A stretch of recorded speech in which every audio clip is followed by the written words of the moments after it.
जैसा संजमोता देवावेतनमंसते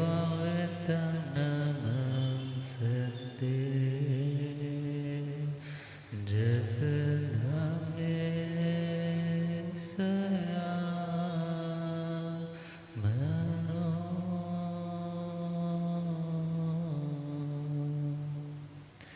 जे हाथ जोड़ गोरनो मेरी वंदना जे हाथ जोड़ गोरनो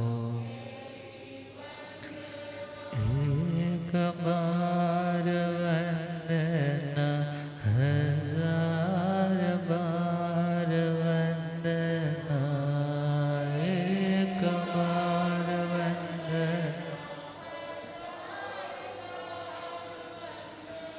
लाख बार वंदना करोड़ बार वंदना लाख बार वंदना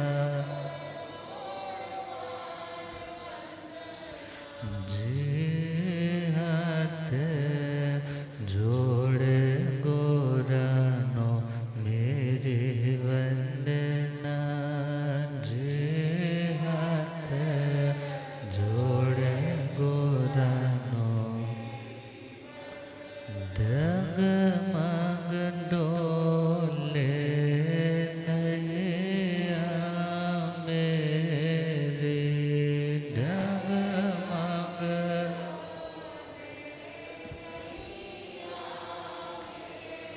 मुझको है सतगुरु तेरे मुझको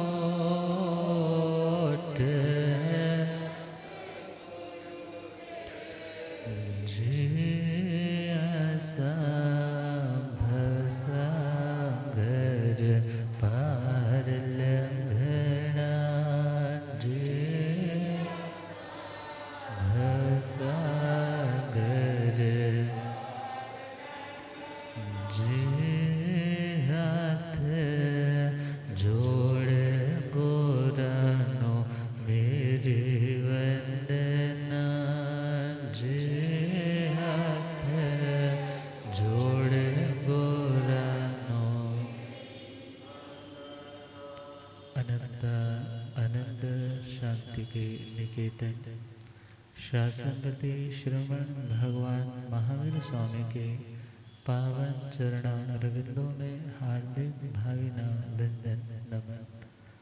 मेरे अंधेरे जीवन को रोशनी प्रदान करने वाले परम उपकारी आगम ज्ञान के भंडार आगम ज्ञाता आगम पुरुष जिन शास्त्र रतन हिमाचल केसरी उपाध्याय भगवंत श्रद्धेय गुरुदेव श्री जितेंद्र मुनि जी महाराज साहब के पावन चरण कमलों में हार्दिक भावना वंदन नमन।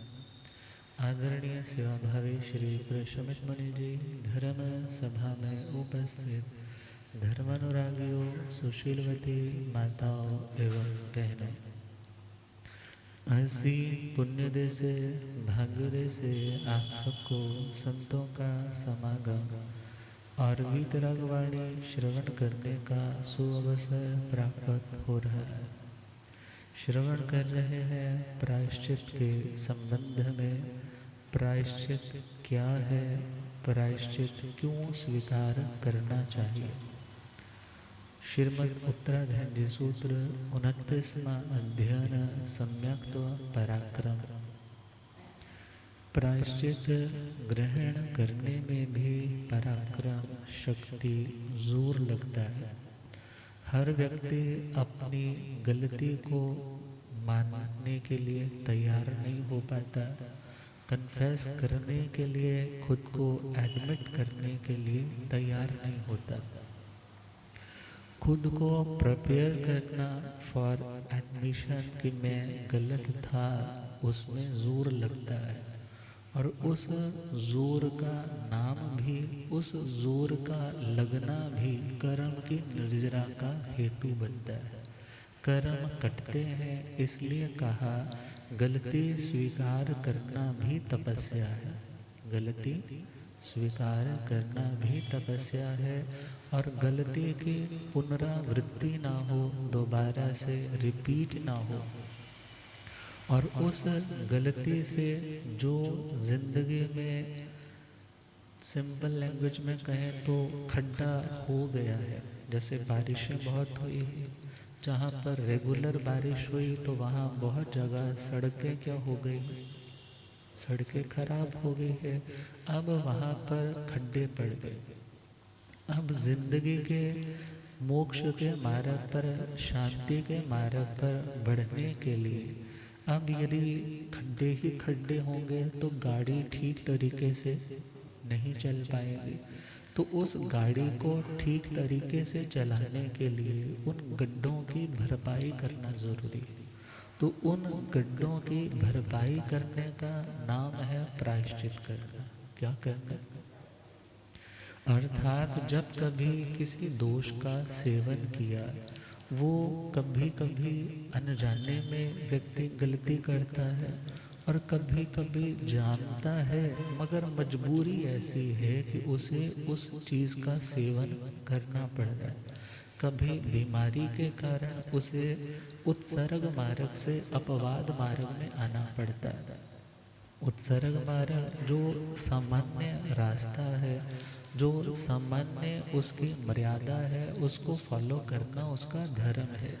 मगर सपोज विहार कर रहा है, एक्सीडेंट हो गया, टक्कर लगाकर कोई चला गया। अब यदि तो भावना ऐसी है कि चलो जो होना था सो हो गया, मैं तो संधारा ले रहा हूँ, खून बह रहा है, मगर दूसरा ख्याल आता है कि अभी तो उम्र भी ज़्यादा नहीं है, और अभी तो शरीर यदि पुनः स्वस्थ हो जाए तो मैं और तप जप संघ की प्रभावना करके और बड़े कर्म काट सकता हूँ। तो ऐसी सिचुएशन में अपवाद मार्ग मतलब सामान्य रूप से जैन साधु किसी बसेस में, कार्स में ट्रैवलिंग नहीं करते हैं, मगर उस समय उसे गाड़ी में बिठाया गया। अब बिठाया गया, मगर वो कौन सा मार्ग था? अपवाद मार्ग। कौन सा मार्ग? अपवाद मार्ग। अब उस सिचुएशन में गया है सिर्फ इस प्रयोजन से कि मैं पुनः स्वस्थ होकर के ज़्यादा धर्म आराधना कर सकूं। डॉक्टर के हॉस्पिटल में एडमिट है, समझाने पर भी कई बार कई तरह के संघट्टे लग जाते हैं, मगर उस सिचुएशन में संघट्टा लगवाना साधु का कोई मनोरथ नहीं है कि मेरे को संघट्टे लगे, मेरे को कोई नर्स आकर के जैंट साधु है तो टच करे, जो उसकी मर्यादा के बाहर की बात है। मगर वहाँ पर वो कोशिश करता है कोई समझ जाए, मगर नहीं समझते तो वो दोष तो लग रहे हैं। अब दोष लग रहे हैं, ऐसी सिचुएशन में वो अपवादिक स्थिति है, वो उसका सामान्य दैनिक चर्या का रूटीन वर्क नहीं है कि वो ऐसा ही करता है। अब कोई दोष लगा है तो फिर उसका क्या लिया जाता है? प्रायश्चित। क्या लिया जाता है? प्रायश्चित।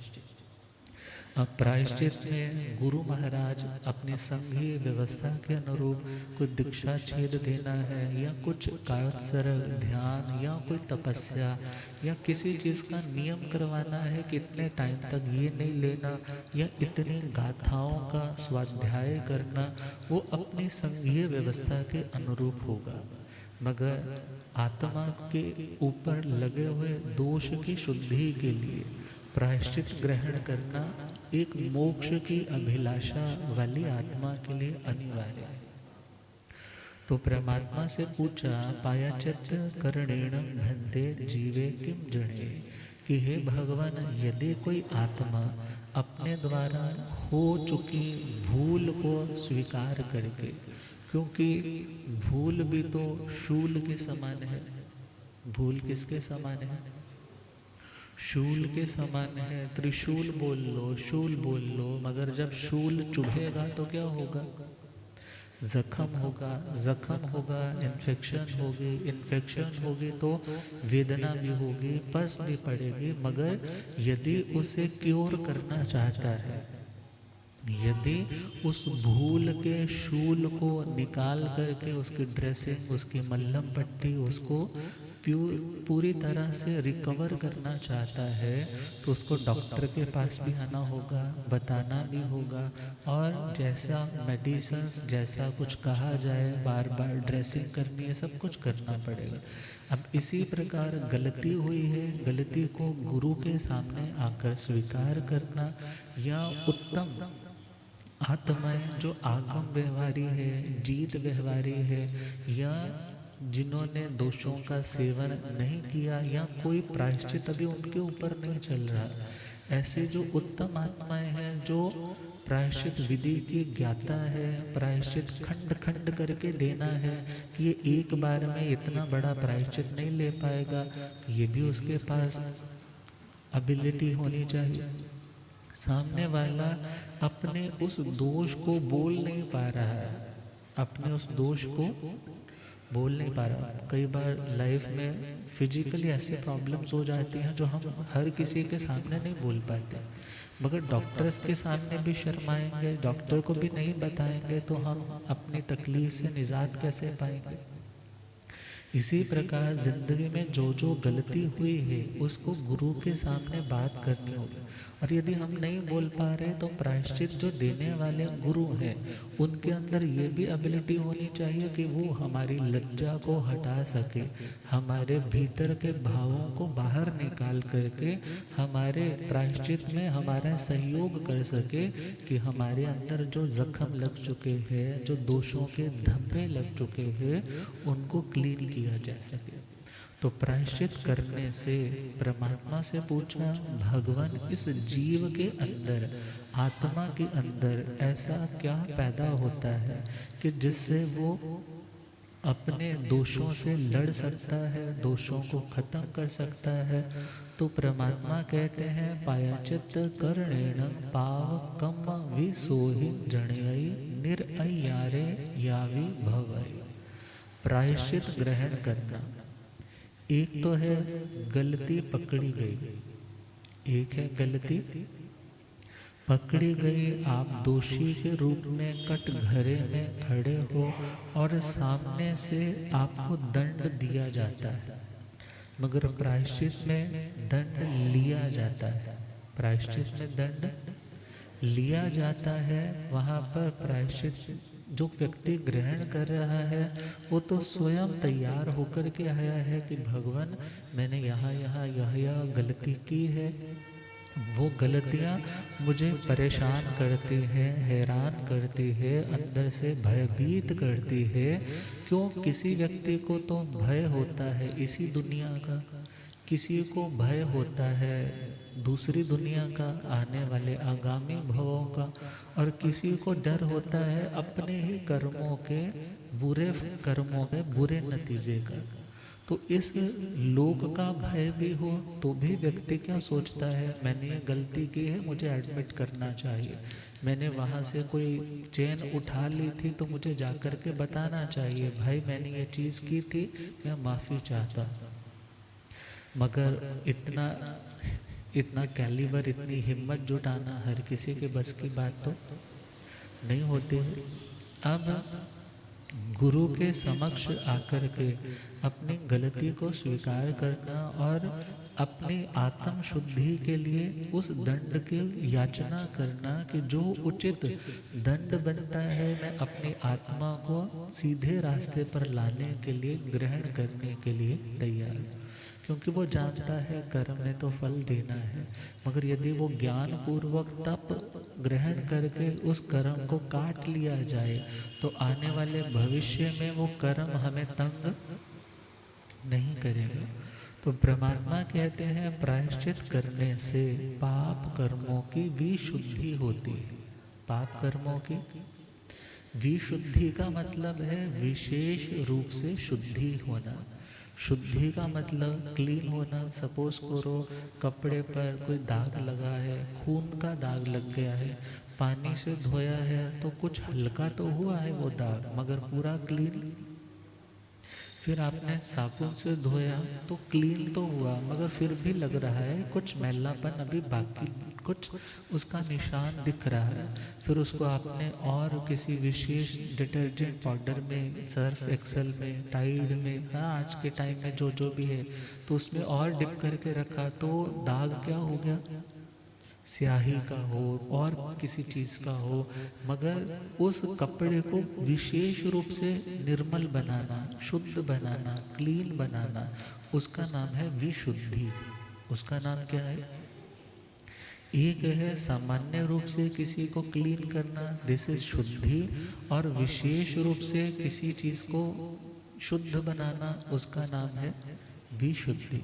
तो परमात्मा कहते हैं प्रतिक्रमण इत्यादि से हमारे दोषों की बहुत हद तक शुद्धि हो चुकी है, मगर फिर भी यदि कोई रह जाए तो गुरु के समक्ष जब बताया जाए तो उस कर्म की विशेष शुद्धि होने के लिए, करने के लिए आत्मा को तैयार होना चाहिए, और प्रायश्चित करने से आत्मा की विशेष शुद्धि अवश्य भावी होती। और निरअय्यारे यावी भवई, वो आत्मा निरअतिचार बन जाता है। अतिचार का सिंपल मतलब है दोष, और अतिचारों से मुक्त अवस्था का नाम है निरअतिचार। उसका नाम क्या है? निरअतिचार। सिंपल देखो ना, स्किन के ऊपर कुछ डॉट्स आने लग जाए, हाँ चेचक हो जाता था पुराने टाइम में, माता निकल आती थी तो दाग पड़ जाते थे, तो फिर क्या बोलते, नारियल मुश्कपुर मिक्स करके उसको लगाओ, बाहर नहीं जाना, जहाँ तड़का लग रहा है वहाँ नहीं जाना। हाँ कितना ध्यान रखते थे। अब उन दागों को हम सब देख पा रहे हैं, मगर आत्मा के दागों को, आत्मा पर लगे हुए कर्मों के धब्बों को ज्ञान की रोशनी में देखा जा सकता है, सच्ची समझ में ही उसे देखा जा सकता है। जब कुछ अच्छा सुनोगे तो रियलाइज होगा कि यहाँ पर ये दोष था, इसकी शुद्धि के लिए मैंने कोई प्रायश्चित ग्रहण नहीं किया, मुझे आत्मा को प्योर बनाने के लिए प्रायश्चित ग्रहण करना है। तो परमात्मा कहते हैं जब वो आत्मा निरअतिचार हो जाता है, अर्थात दोषों से रहित होने लग जाता है, तो उससे और उस आत्मा की अपलिफ्टिंग, वो आत्मा और ऊंचा दर्जे का बनेगा, और उस ऊंचे दर्जे में उसे क्या मिलेगा? सम्मं चरणं पायचित्तं परिवज्जमाणे मग्गं च मग्ग फलं च विसोहई। अर्थात यदि कोई व्यक्ति सम्यक प्रकार से प्रायश्चित को स्वीकार करता है, सम्यक प्रकार से मतलब पहले तो अपनी गलती को अच्छे से एक्सेप्ट करना होगा, क्योंकि यदि अपनी उस गलती को व्यक्ति कुछ ऐसे अस्पष्ट से उच्चारण में सामने वाले को बता रहा है तो पूरा पता ही नहीं लगेगा कि क्या बोला जा रहा है। और कई बार छोटे छोटे दोषों की तो आलोचना कर ली जाती है, कीड़ी मर गई, वो हो गया, मगर बड़े बड़े दोषों की आलोचना नहीं की जाती। अर्थात छोटा छोटा आलोचा, मगर बड़ा बड़ा दोष नहीं आलोचा, तो भी वो देखा जाए तो एक आलोचना का ही एक दोष रह जाता है। और सपोज बड़ा बड़ा दोष तो बता दिया मगर छोटा छोटा नहीं बताया, तो गंदगी तो थोड़ी भी बुरी है और ज़्यादा ज़्यादा बुरी है। और सपोज जितना जितना किसी की नज़रों में आया था उतना उतना तो कबूल कर लिया कि मैंने यह गलत किया था, मगर जिस जिस गलती को दुनिया ने नहीं देखा, सोचा ये बताने की ज़रूरत नहीं है, मेरा ही लाइफ, मेरा ही स्टेटस लेवल डाउन जाएगा, ये लोग मेरे बारे में क्या सोचेंगे, मगर ये भी आलोचना का दोष है। अर्थात आलोचना करेगा तभी तो प्रायश्चित दिया जाएगा ना, जब अपनी बात को बताएगा ये गलती है तभी प्रायश्चित दिया जाएगा। और कई बार व्यक्ति जोर जोर से अपनी आलोचना करता है, हाँ चार लोग सुनेंगे ना, वो कहेंगे अरे देखो कितना ऊंची आत्मा है, ये तो देखो कैसे कैसे अपने दोषों को प्रकट कर रहा है। मगर इस भावना से कि मेरा सम्मान बढ़ जाए, वो आलोचना का दोष आता है। और आगे देखें तो आलोचना करते करते सपोज कांप रहा है व्यक्ति, क्योंकि दोष है, याद करके भी अंदर से कंपकपी छिड़ जाती है, डर आने लग जाता है। मगर उस कंपकपी को छोड़ते हुए बिल्कुल आश्वस्त, बिल्कुल स्टेबल होकर के अपनी बात को रखना। बिकॉज डॉक्टर तक जब बात पूरी कन्वे होगी तभी ट्रीटमेंट सही हो पाएगा। और यदि बात ही पूरी नहीं बताई जाएगी तो उसका ट्रीटमेंट भी नहीं हो पाएगा। और यदि किसी दोष का सेवन हो गया है और इस समय आप एक बार मेरे पास आकर बता दिया कि मैंने ऐसा ऐसा किया था, फिर दूसरे को जाकर बता दिया, तीसरे को जाकर बता दिया, ये भी आलोचना का दोष है। अर्थात यदि आपने एक के पास आलोचना कर ली है तो ज़्यादा जगह बोलने की ज़रूरत नहीं है। और आगे पॉइंट देखें तो कई बार हम आलोचना करते उसके पास है जिसके अंदर ऑलरेडी वो दुर्गुण अभी एग्जिस्ट कर रहा होता है। सपोज कोई खुद ही दारू पीने वाला है, सिगरेट पीने वाला है, प्रॉस्टिट्यूट वेश्यागमन करने वाला है। अब उसके सामने जाकर के गो भाई मैंने ऐसा ऐसा दोष किया है, तो कहता कोई बात नहीं, अच्छा तेरे मन में ज़्यादा बोझ है तो ये कर ले, हाँ इतना सा ये प्रायश्चित ले ले। इट मीन्स जो खुद ही अपने दोषों के सेवन के कारण प्रायश्चितों के ढेर से खुद दबा हुआ है, ऐसे व्यक्ति के पास भी प्रायश्चित लेने का विधान नहीं आता। मगर जो आत्मा अलर्ट मोड पे है, कभी दोष लगा था उसको शुद्ध कर चुका है, सावधानी से आगे बढ़ रहा है, ऐसी आत्मा के पास आकर के आप अपनी बात को रख सकते हैं। तो कहा हर किसी के आगे अपनी कमी बताने से, बहुत बार आपने देखा होगा जब घर के बड़े लोग जब बच्चों को बताने लग जाते हैं, हम भी पिया करते थे, हम भी कई बार कुछ ऐसा गलत कर बैठते थे, तो इससे बच्चों को एक प्रमोशन मिलती है कि हम भी कर सकते हैं, इन्होंने इतने आज बड़े हो गए हैं, इन्होंने ऐसा किया था तो हम भी कर लेंगे, तो कोई बड़ी बात। अर्थात अपनी गलती वहीं एडमिट करे जहाँ व्यक्ति गंभीर हो और जहाँ सुनने के बाद वो खुद गलतियों का शिकार नहीं बल्कि आपकी उन गलतियों का परिमार्जन, उनका विशोधन उन्हें दूर कर सके। तो खैर सम्मंग चारणं पाय चित्तं परिवज्जमाने, जो व्यक्ति सम्यक प्रकार से सही तरीके से जैसा उन्होंने दंड बताया है, गुरु भगवंत ने तपस्या इत्यादि बताई है, उसको श्रद्धा पूर्वक विनय पूर्वक बड़ी भावना के साथ जब कोई व्यक्ति सम्यक प्रकार से उसे ग्रहण करता है तो परमात्मा कहते हैं मग्गं च मग्ग फलं च विसोहई, वो आत्मा मार्ग और मार्ग का जो फल है, मार्ग का फल है मंजिल, मार्ग पर चलेंगे तो क्या नतीजा निकलेगा, मंजिल तक पहुंचेंगे। तो व्यक्ति इन दोनों चीज़ों को क्लीन करता है, अर्थात मंजिल तक पहुंचाने का जो मार्ग है और उस मार्ग में जो उसने कांटे बो रखे हैं उन कांटों को निकाल करके उस मार्ग को क्लीन करने वाला, शुद्ध करने वाला बनता है। कौन? प्रायश्चित करना। क्योंकि हमारे दोष, हमारी कमियां, हमारी गलतियां, हमारे ही फ्लॉज आने वाले टाइम में हमारे जीवन में कांटे बन करके हमारी प्रोग्रेस में रुकावट बनेंगे, हमें पीड़ा पहुंचाएंगे। मगर जो व्यक्ति अपनी गलती को एडमिट करता है, गलती के लिए कन्फेस करता है, अपनी गलती के लिए तौबा करता है, अपनी गलती को स्वीकार करता है और प्रायश्चित ग्रहण करता है, परमात्मा कहते हैं वो आत्मा मार्ग और मार्ग का जो फल है इन दोनों को विशुद्ध कर लेता है। अर्थात जो फल है, फल भी उसको बिल्कुल सही वाला मिलेगा, ये नहीं है कि गला सड़ा फल मिलेगा। सिंपल समझे ना, मंजिल भी कोई ऐसी नहीं जहाँ पर जाकर के भी वो अनाथ ही रहे, जहाँ पर जाकर के भी डरा सहमा रहे, ऐसा नहीं, बल्कि उसका रास्ता भी क्लीन हो जाएगा और मंजिल पर भी उसकी स्थिरता हो पाएगी। तो यहाँ पर मार्ग कौन सा है? यहाँ पर मोक्ष जाने के 4 उपाय आते हैं। कितने उपाय? सम्यक ज्ञान, दर्शन, चारित्र और तप।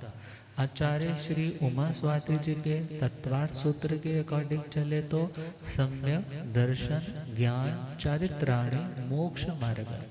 और भगवान की भाषा में चले तो नाणं च दंसणं चैव चरित्रं च तवोताः एष मग्गोति पणक्तो जीणेः वरदंसे। 28वां अध्याय है उत्तराधन्य सूत्र में मोक्ष मार्ग गति, उसकी 21वीं गाथा है।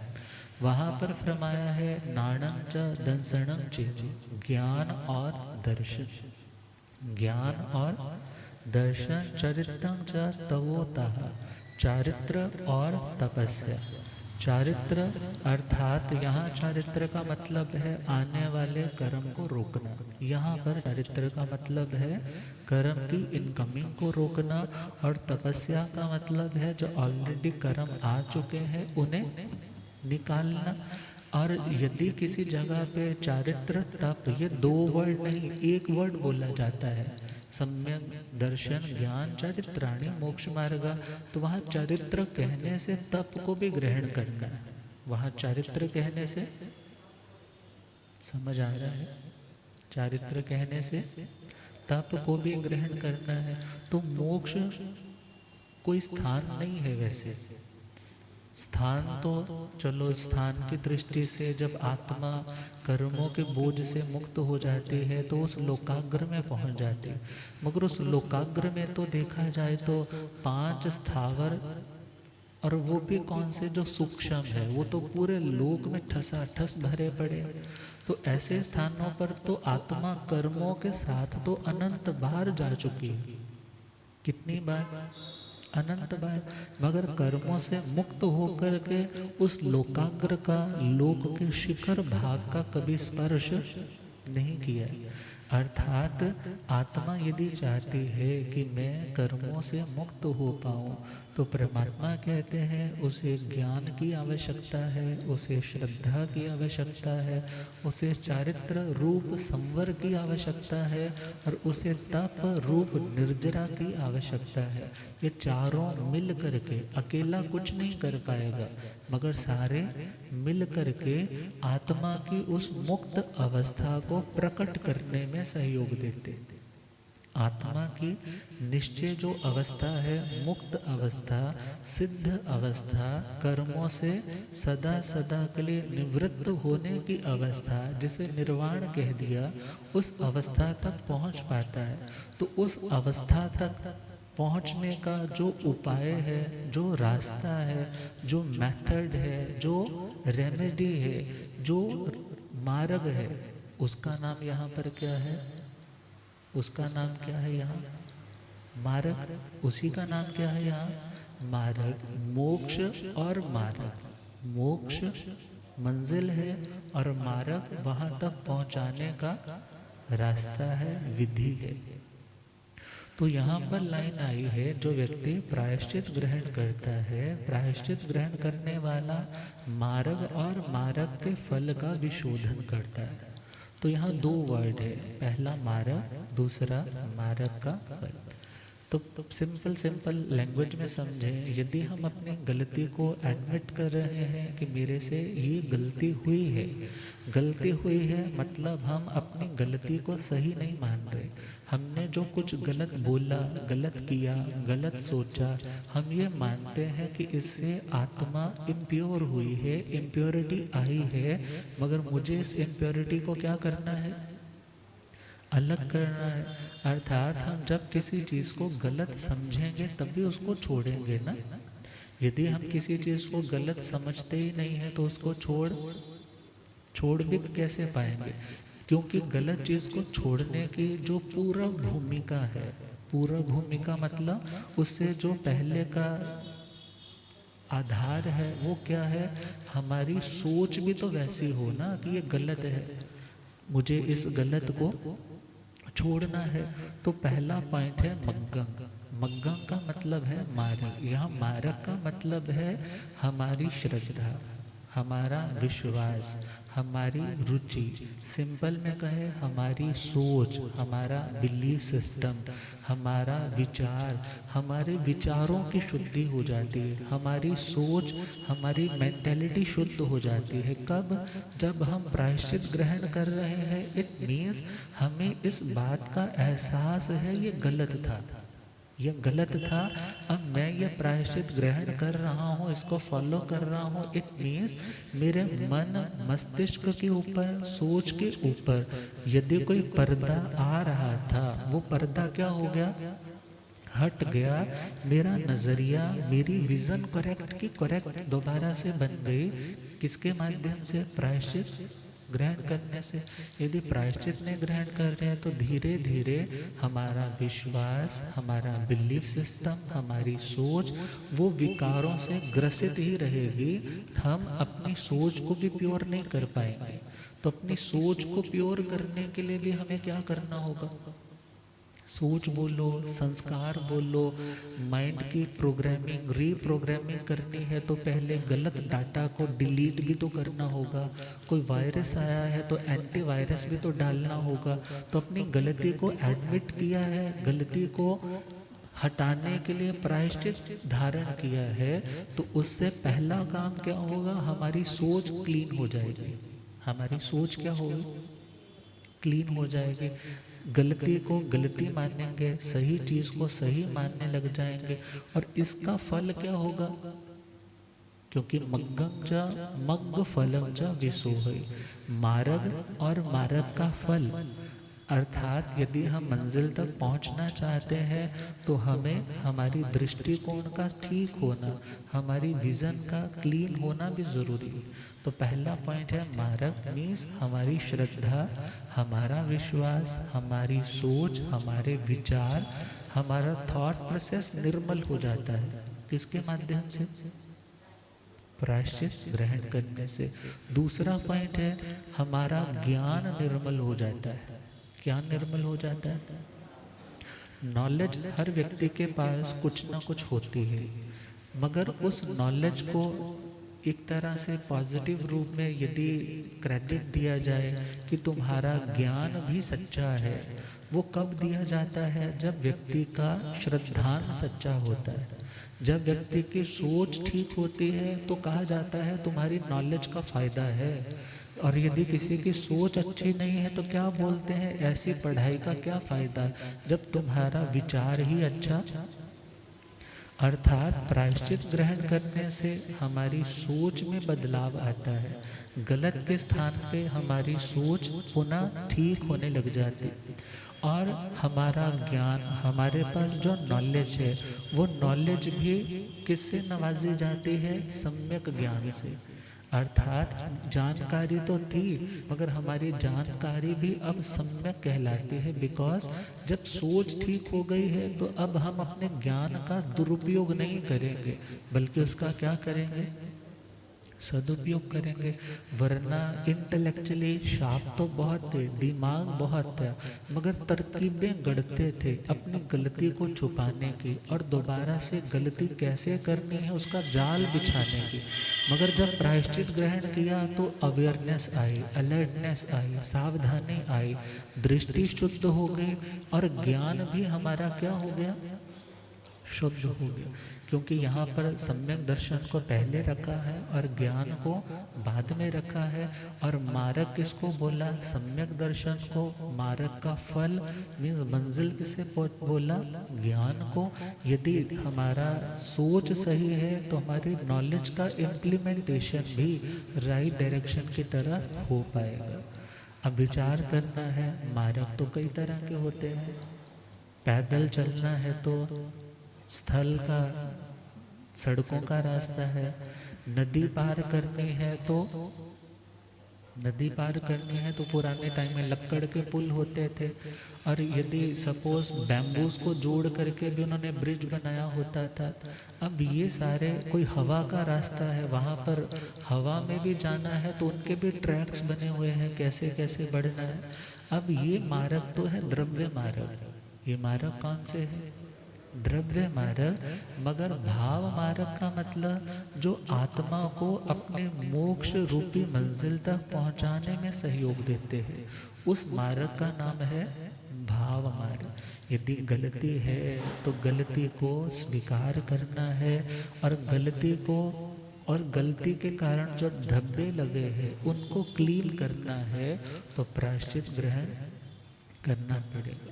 और मन से आत्मा को क्या सोचना है? पापा तो आजाद हो गए, पापा तो आजाद हो गए, बंदा बाण बंधा। पापा तो आजाद हो गए, बंदा बाण बंधा। जेड़े काम आया उस काम क्यों नहीं लगदा। पापा तो आजाद हो के बंदा बाण बंधा। जेड़े काम आया उस काम क्यों नहीं लगदा। पापा तो आजाद बंदे आस तेरा काम है, ते प्रभु बंदगी। बंदगी न केते फस गया बिच गंदगी। बंदे आस तेरा काम है, ते प्रभु बंदगी। बंदगी न केते फस गया बिच गंदगी। गंदगी च रहना तैनू, गंदगी च रहना बड़ा चंगा लगदा। गंदगी च रहना तैनू बड़ा चंगा। जेड़े काम आया उस काम क्यों नहीं लगदा। पापा तो आजाद हो के बंदा बाण बंधा। जेड़े काम आया काम आया से तो जग विच बिगड़े बनाउण नो। जिंद जान लाके दुख दिल दे मिटाउण नो। आया से तो जग विच बिगड़े बनाउण नो।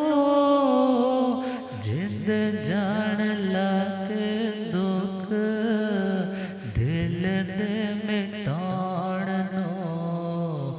दुख दिन रात तेरे, दुख दिन रात सर उत्ते गजदा। जेड़े काम आया उस काम क्यों नहीं लगदा। पापा तो आजाद हो के बंदा बाण बंधा। जेड़े काम आया उस काम ऐवें टूट जावेगा तो मिट्टी दे खिलौनिया। करदा गुमान कादा घड़ी दे परौनिया। ऐवें टूट जावेगा तो मिट्टी दे खिलौनिया। कर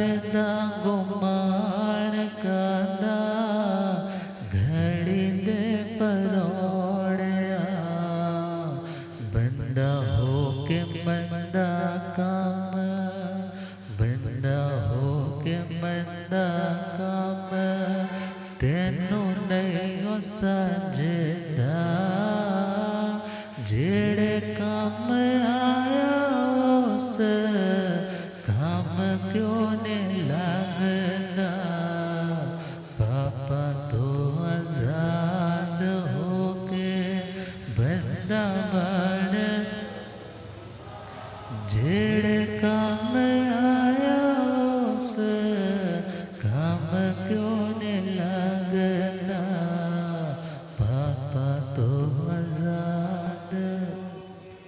और जब प्रायश्चित ग्रहण करेगा तो उसको एहसास होगा मैं करने क्या आया और बोझ और उठाता जा रहा हूँ, पुराना बोझ तो उतार नहीं रहा और नए दोषों का सेवन करके उनको छुपाता चला जा रहा हूँ। मगर छुपाने मात्र से आत्मा क्लीन थोड़ा ही हो जाएगी। घर में पुराने ज़माने में छोटे छोटे घर होते थे और एकदम से पता लगता था कोई रिश्तेदार आ रहा है तो क्या करते, बेड है, मंजा है, पर्दे हैं, उनके पीछे सामान कर देते ना। क्यों कर देते? घर में खलेरा गया होगा, कैसे अच्छा लगेगा। मगर ऐसे मात्र कर्टन्स के पीछे छुपाने से घर साफ थोड़े ही हो गया, बल्कि उन कर्टन्स को हटा करके भगवान गुरु के आगे अपने उन समस्त कमियों को उजागर करना और उनकी शुद्धि के लिए क्या करना है। जो कुछ भी जिंदगी में गलतियां आ चुकी है, दोष आ चुके हैं, उन्हें क्लीन करने के लिए क्या करना है। जो गुरु कहे फिर वैसा करना। वैसा करने का नाम प्रायश्चित ग्रहण करना। तो प्रायश्चित ग्रहण करने से हमारी दृष्टि निर्मल होगी, हमारा ज्ञान निर्मल होगा। और अगला पॉइंट दिया है आयारं च आयार फलं च आराहे। वो व्यक्ति आचार अर्थात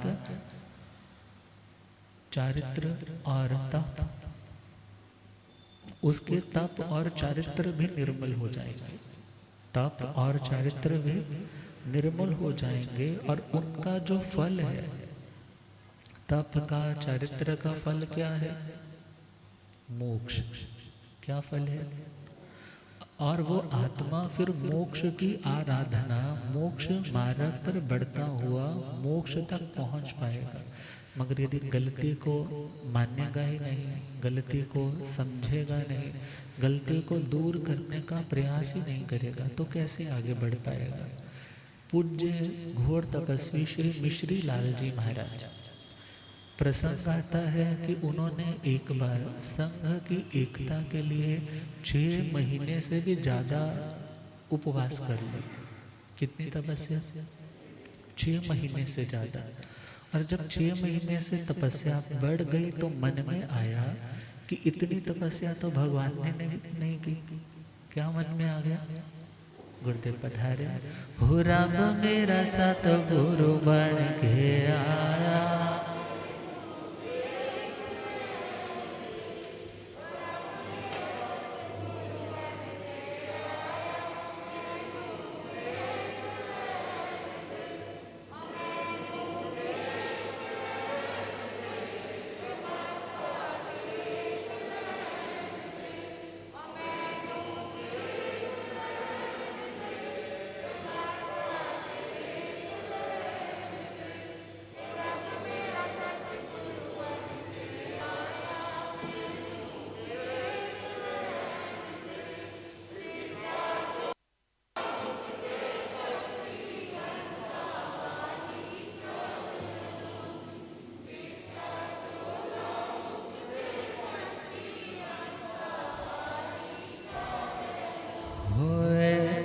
चुकना संसार मैनो,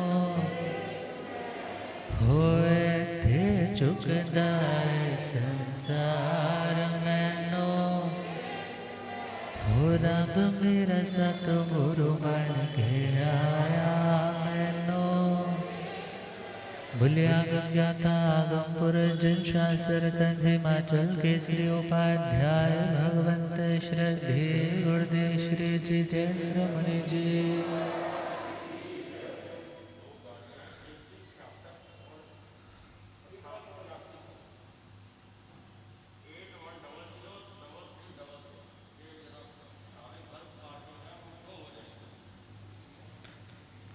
तो पूज्य घोर तपस्वी श्री मिश्री लाल जी महाराज दिवाकर संप्रदाय के बड़े पुराने संत हुए हैं। तो उन्होंने संघ में कुछ फूट चल रही थी, तो संघ की एकता के लिए तपस्या प्रारंभ कर दी। कर्म निर्जरा तो होगी ही होगी, मगर साथ साथ संघ में संगठन भी हो जाए। तो उनकी तपस्या 6 महीने से बढ़ गई। जब 6 महीने से ऊपर भी हो गए तो उनको ठीक चल रहा था, मगर जब तपस्या कंप्लीट होने लगी तो मन में क्या आया, भगवान के शासन में तो 6 महीने की तपस्या को उत्कृष्ट कहा, मगर मैंने तो उनसे भी ज्यादा कर ली। तो मन में थोड़ा अभिमान आ गया। उसी टाइम तपस्या रोक ली, तपस्या का पारणा किया और मन में बहुत ग्लानि आई कि मैं कहाँ और भगवान की साधना कहाँ। मैंने भगवान की साधना को चुनौती दे दी। प्रायश्चित स्वीकार किया कि मैं 2 महीने तपस्या और करूँगा, 2 महीने उपवास निरंतर और करूँगा कि दोबारा मेरे मन में ऐसा ख्याल ना आए। तो प्रायश्चित आत्मा की दृष्टि को शुद्ध करता है, उसकी नॉलेज को प्योर करता है, उसके चारित्र साधना आचार को शुद्ध करता है और उस आचार का जो फल है उसकी सिद्धि करवाता है, अर्थात मोक्ष तक पहुंचाने में सहयोगी बनता है। कौन? अभ्यंतर तपस्या में पहला नंबर और जो आत्मा को भी पहला नंबर दिलाए, ऐसा प्रायश्चित। तो आज के लिए इतना ही। श्रद्धे गुरुदेव कृपा फरमाए। इन्हीं भावनाओं के साथ ओम शांति।